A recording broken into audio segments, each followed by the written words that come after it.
Amigos de Círculo Magenta, estamos el día de hoy con ustedes. Gregorio Martínez. ¿Cómo están? Qué gusto saludarlos. Rodrigo Carvajal. Hola, ¿qué tal a todos? Todavía impregnados de las emociones mundialistas, Oye, de este sí. espíritu tan sorprendente para todos en México, en todos los órdenes. Por eso titulamos este segmento con esto. El Mundial perdió a México, porque es una frase que varios comentaristas internacionales dijeron: México no perdió el Mundial. El Mundial perdió a México. Así es. Es decir, nadie hubiera querido que México, por todo lo que significó o ha significado en este Mundial, se hubiera quedado fuera en el pase a cuartos de final.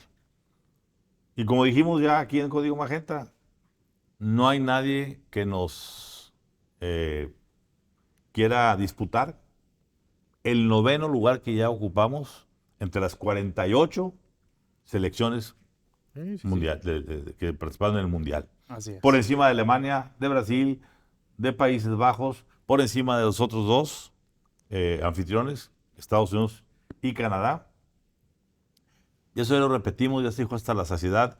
Yo quisiera tocar ciertos temas que hemos estado reflexionando en los últimos días, que tienen que ver, por supuesto, con toda esta cuestión de cómo México se volcó a apoyar a su selección, a su nueva selección, a vitorear a Javier el Vasco Aguirre por tomarse el atrevimiento, Claro. ¿sí?, de alinear lo que alineó y tener el resultado, Y el que resultado se que tuvo, tuvo, claro. ¿verdad?, por todos los órdenes. Sí, sí. A ver, cuando se escriba, que ya faltan unos cuantos días para que se escriba ya el final del Mundial, sin ninguna duda, México, su selección y el país con sus aficionados y con su hospitalidad van a ser un gran aporte. Pero eso ya está de sobra comentado en los últimos días. Yo quiero hablar de una cosa que me llama mucho la atención. Y también está sobrecomentado el asunto de cómo la presidenta no se montó arriba, ¿no?, Así de es. esta justa deportiva de clase mundial, y siempre estuvo rejega haciéndole el fuchi, tratando de evitarlo, cuando pudo haber sacado una enorme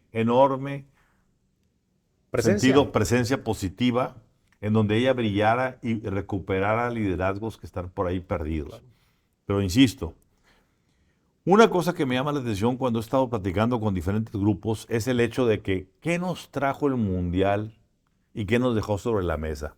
Una enorme lección, y por aquí quiero empezar, que es: primero, nos sacó del marasmo de confrontaciones y de odios en el que estamos viviendo, políticamente hablando, Así es. de las preocupaciones La polarización. nacionales, la polarización, todo esto. Pero muy, muy importante, nos puso sobre la mesa, por primera vez en mucho tiempo, nuevos role models, personajes que pueden ser modelos, jóvenes que no estaban en la picota hace 3, 4 semanas y que hoy vibramos con ellos cuando escuchamos sus nombres. A ver, no fue necesario meses o años de jugadas de un Gilberto Mora, de un Jiménez, De Quiñones. de Quiñones, ni se diga, y tampoco del porterazo Rangel. Entonces, ¿qué sentimos los mexicanos? Que por primera vez vemos en un país en donde los políticos siguen siendo siempre los mismos, en el PRI, en el PAN, en el PRD, en el Verde, en el PT, eternos. Así es. Estamos viciados. Lo mismo pasa en el mundo empresarial. ¿Dónde están los líderes jóvenes? Los emergentes. Siguen siendo los mismos 20 que manejan todo el pandero a nivel empresarial, bancario, financiero, tecnológico. ¿Dónde están en la parte de los liderazgos nuevos, sociales? Nada. Pero de pronto, con esta apuesta a la selección nacional fresca, pues más de una docena de nombres aparecen.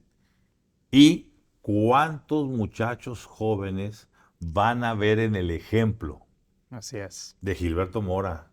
Estaba viendo el otro día el video que se hizo por ahí sobre Quiñones, este colombiano naturalizado mexicano que nació en los barrios más pobres de Colombia, descalzo, jugaba fútbol descalzo, entra a jugar a los 13, 14 años. Ojo, fueron los Tigres por él. Correcto. Los Tigres fuimos los Tigres por y Julián fueron Quiñones. los Tigres los que desperdiciaron a Quiñones porque lo llevaban, lo traían, lo prestaban. Se lo prestaron al Atlas.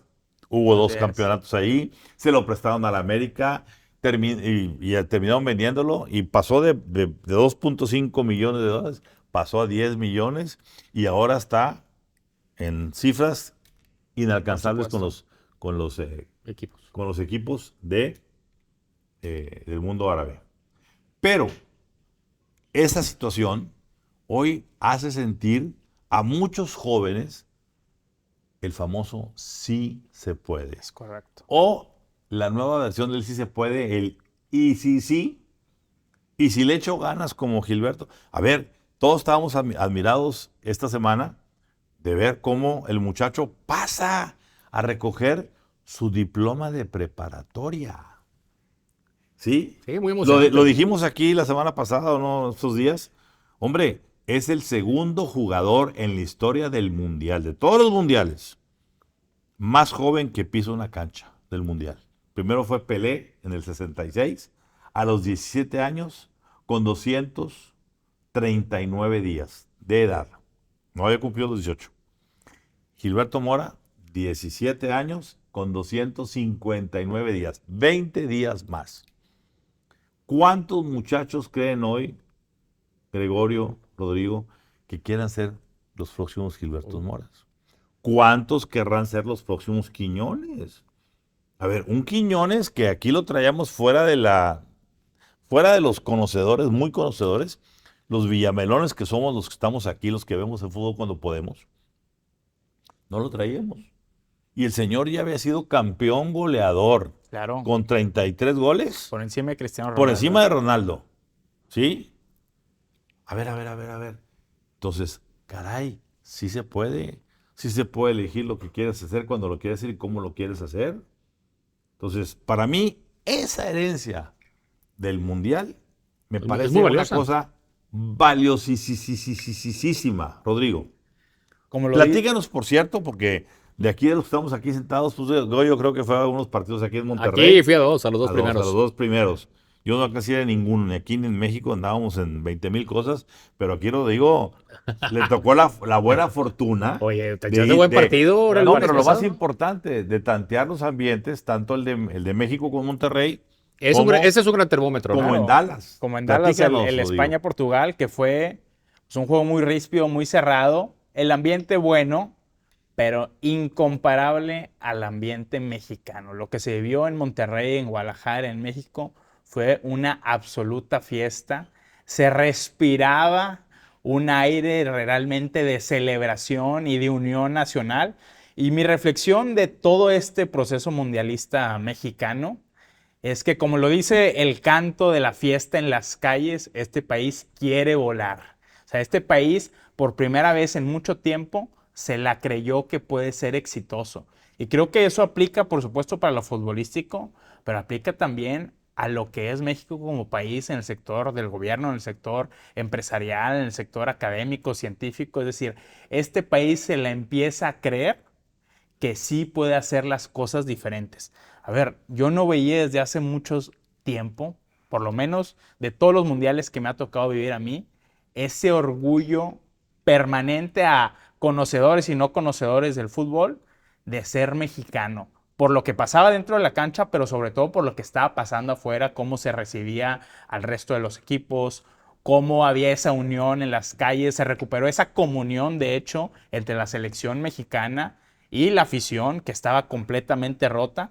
Y yo dejo un dato muy importante: en Estados Unidos, no en México, el partido México contra Inglaterra, el más visto en mundiales, 47 millones de televidentes registrados. Imagínate. En Fox, Telemundo y Peacock. Nunca había ocurrido eso. Nunca había ocurrido eso. ¿Qué significa eso para que la gente tenga un parámetro? Es la misma audiencia que un campeonato nacional de conferencia de fútbol americano.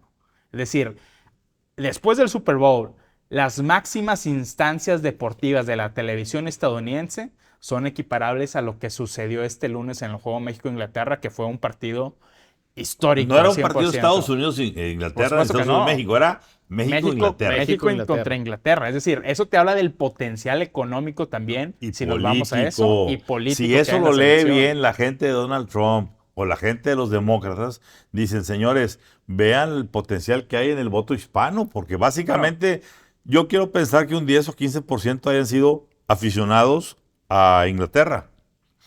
Y lo tienen visto, Ramón. Te voy a Pero decir por el qué. 85% son los hispanos. Bueno, y los demócratas lo tienen visto, ahí sí les anotamos una palomita. Yo vi ese juego por Telemundo y en la pausa de hidratación hubo un largo comercial del candidato demócrata al Senado, James Talarico, en español y hablando de las necesidades de los hispanos específicamente. Es decir, ahí sí se aprovechó para Texas esa parte fundamental. Y qué decir también, otra lección mundialista, el aura histórico del Estadio Azteca, esta catedral diseñada por Pedro Ramírez Vázquez, que nos deja a todos que mundialmente ese es el espacio para el fútbol y para la historia por excelencia. Ya tuvo a Pelé, ya tuvo a Maradona, pues también ahora en esta comunión nueva con el fútbol mexicano. Y si nos vamos rápidamente a una reflexión desde la parte futbolística, dejando de lado esos errores que tanto nos costaron en el partido contra Inglaterra, a mí me dio mucho gusto ese pase de batuta de Javier El Vasco Aguirre a Rafael Márquez. ¿Por qué? Porque Rafa Márquez, el cerebro táctico detrás de el aguerrido Javier Aguirre, que era quien llevaba el rostro ante los medios, el rostro público y que también alentaba a los jugadores, él es el que va a llevar de la mano a toda esta nueva generación de Gilberto Mora, Obed Vargas, Mateo Chávez. Es decir, todos estos jugadores que por primera vez en 5 mundiales tenemos ya un plan para llegar al 2030. Porque los últimos 5 mundiales habíamos jugado a la improvisación, Claro. a los cambios de técnicos. Ahora hay un plan y hay un cambio generacional. Por eso creo que la promesa en el futuro está justificada. Lo dijo claramente, Rodrigo, el entrenador de Chequia, y lo repitieron 2 entrenadores más que los escuché, diciendo, señores, nuestra gran sorpresa que hemos visto hasta el día de hoy se llama la selección mexicana, porque nada vale lo que ya hizo en este mundial, que fue muchísimo. Así es. Si no lo Reconocido. A ver, los triunfos no fueron chiripazos, los 0 goles no fueron chiripazos. Como bien dijo Rodrigo ahorita, hubo un error en el asunto, y los errores son errores y se aprende de ellos, en los famosos 2 minutos que metieron 2 goles los ingleses.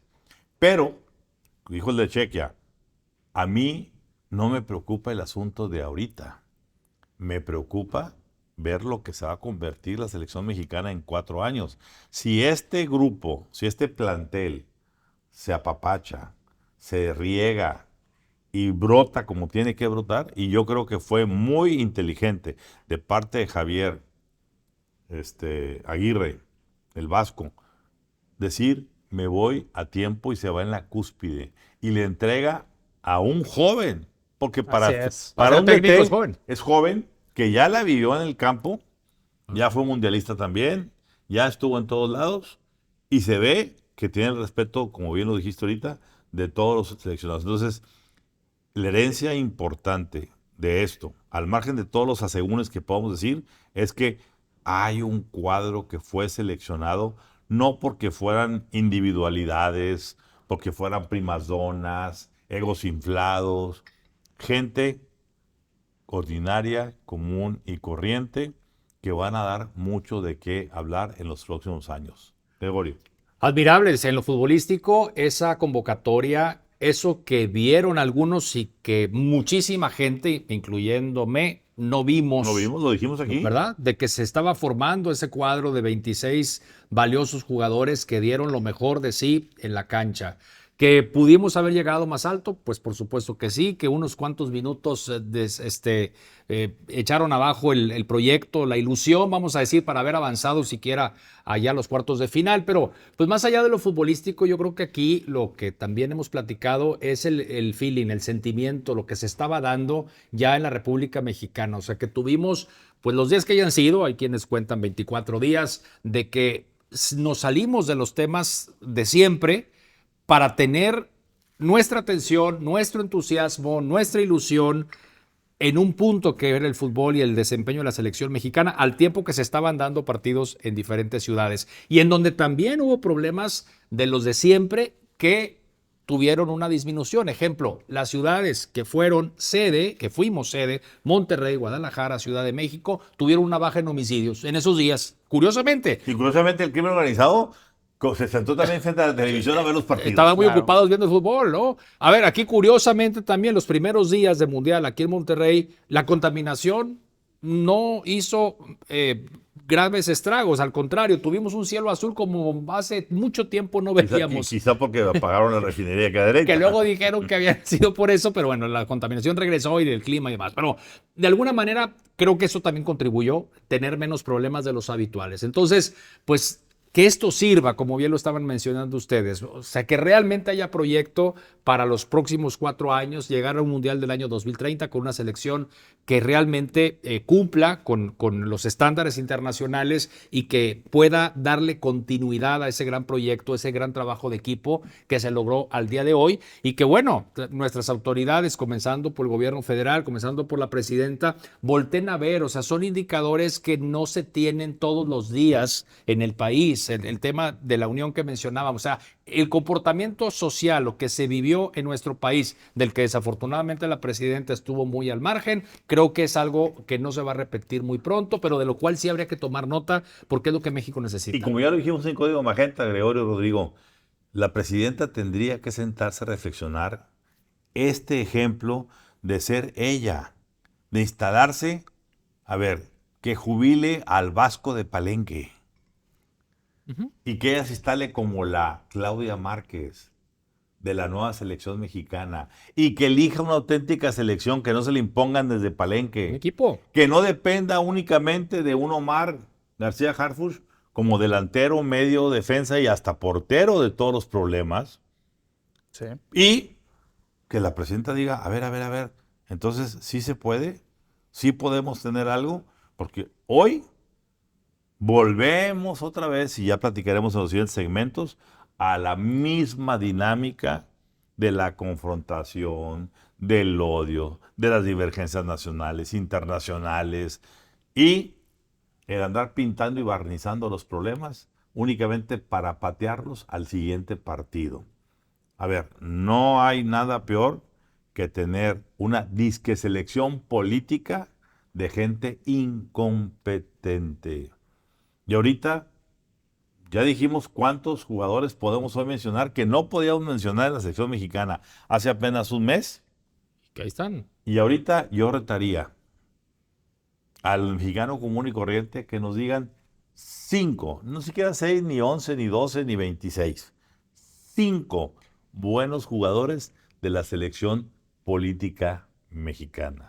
Conclusión, Rodrigo. Conclusión, en la parte política, creo que la presidenta Claudia Sheinbaum desperdicia un momento único, este punto de inflexión en el humor nacional, que puede haber sido también un punto de inflexión para su gobierno, pero lo que ha decidido la presidenta Claudia Sheinbaum es continuar el status quo, business as usual, volver a lo mismo. ¿Y eso qué implica para el gobierno? Que se acabó la tregua mundialista y que volvemos a los problemas, volvemos a la polarización y volvemos a la tendencia de un gobierno que tanto en la percepción pública como en el subyacente estructural de los problemas va hacia la baja. Y en lo futbolístico, nada más un mensaje para los dueños del fútbol mexicano, porque en este país se decide prácticamente todo en esta asamblea de dueños, que son poco más de una docena de personas, que si los mexicanos talentosos de la nueva generación no salen a competir al máximo nivel en España, en Inglaterra, en Francia, en Italia, en Alemania, esta generación va a ser perdida. Y muchas veces esa asamblea de dueños es el obstáculo para que lleguen esos jugadores mexicanos al máximo nivel y que en el siguiente México-Inglaterra de octavos de final que podamos tener en el 2030, Gilberto Mora esté ahora en la posición en la que estuvo Jude Bellingham, que por cierto intercambiaron las playeras. ¿Va a tener 22 años? 22, imagínate. Conclusión, Gregorio. Pues el fútbol nos lleva de la mano, ¿verdad? Para muchos temas, el claro ejemplo de cuando se hacen las cosas bien y sobre todo cuando se dan esos buenos resultados, cómo poderlo trasladar entonces a otros frentes, a nuestra vida cotidiana. O sea, nuestra vida cotidiana está muy alejada de estas emociones que tenemos muy esporádicamente. Digo, si nos va bien en alguna Copa del Mundo, pues es cada 4 años, pero no siempre nos va bien. Yo creo que ha sido de las mejor Copa del Mundo que ha tenido nuestro país, nuestra selección y demás. Entonces eso, ¿cómo trasladarlo hacia otros frentes, incluyendo el tema político, desde luego? Y bueno, mostrar al mundo ese rostro, ¿verdad? Yo creo que también, a pesar de gobiernos, los que no aparecieron o los que aparecieron en exceso, yo creo que tenemos ahí una presencia internacional que bien podríamos aprovechar. Yo no quiero cerrar este segmento sin dejar una cuestión en el tocadero porque va a ser un tema importante las próximas semanas. La FIFA. El futuro de la FIFA. El futuro de Infantino. ¿Por qué? A ver, no soy ningún experto en fútbol ni en deportes. No soy la antítesis del deporte. Ni lo practico. En este mundial tengo que admitir que me emocioné tanto por lo que veía de México con Ecuador y con Inglaterra, etcétera, etcétera, que me aventé 2 partidos continuos. Pero me llama la atención como analista toda esta serie de elucubraciones o percepciones de cómo Gianni Infantino y su grupo están presumiblemente beneficiando a el equipo de Argentina y a Messi. Tanto que los memes pululan por todas las redes de manera incluso hasta grosera. Pero hasta ahí yo decía, bueno, es la envidia que se tiene normalmente por el equipo que puede ser campeón y por Messi, etcétera, etcétera. Pero cuando vimos ayer que se da a conocer el arbitraje que va a tener uno de los partidos de las semifinales, cuyo ganador puede ser el rival de Argentina para la final. Y los 5 árbitros son argentinos. A ver, ¿en qué cabeza cabe? A ver, Ramón, te doy un dato nada más. Si Argentina le gana a Suiza y llega a la semifinal, va a ser la primera selección en toda la historia de los mundiales en llegar a esa instancia sin haberse enfrentado a una selección que esté en el top 10 del ranking de la FIFA. Imagínate. Bueno, yo lo que quiero decir es el sentido común. ¿Por qué 5 argentinos para pitar un partido de donde saldrá seguramente el próximo rival de una Argentina? Imagínate qué tan mal están las cosas que hasta Joseph Blatter tuvo que salir a dar su opinión de lo que estaba pasando. No, y muchos árbitros del mundo lo están haciendo. Después, sobre todo, también de la otra situación que se dio lamentable de que Gianni Infantino aceptara la llamada de Donald Trump para reclamarle la expulsión del líder goleador de los norteamericanos y echara para atrás una decisión arbitral. Es decir, eso fue desconocer a su propia autoridad. Es correcto. Es como si Trump hablara y le dijera a Claudia, acaban de sentenciar a fulanito de tal, quítale la sentencia, es cuates, amigo. Y Claudia, simplemente pasando por arriba de un juez, le quita la sentencia. Bueno, pues es lo que pasó con Trump. Trump habló, Infantino obedeció. ¿Y qué dicen los árbitros que marcaron eso y que lo vieron varias veces en las pantallitas? Porque ahora sí podemos con el VAR estar viendo lo que está sucediendo. Sí, claro. Y todo el equipo arbitral dijeron, ahí hubo, y han salido todos los análisis técnicos de por qué sí se dio la falta. Y ahora Egipto está también incluso reclamando que le robaron su partido, que una cuestión, un gol, que no anulado, que se ha anulado. Es decir, está manchado el señores, proceso. El mundial está, como dice Rodrigo, está manchado. Y está manchado y huele a bife. Ya lo comentaremos.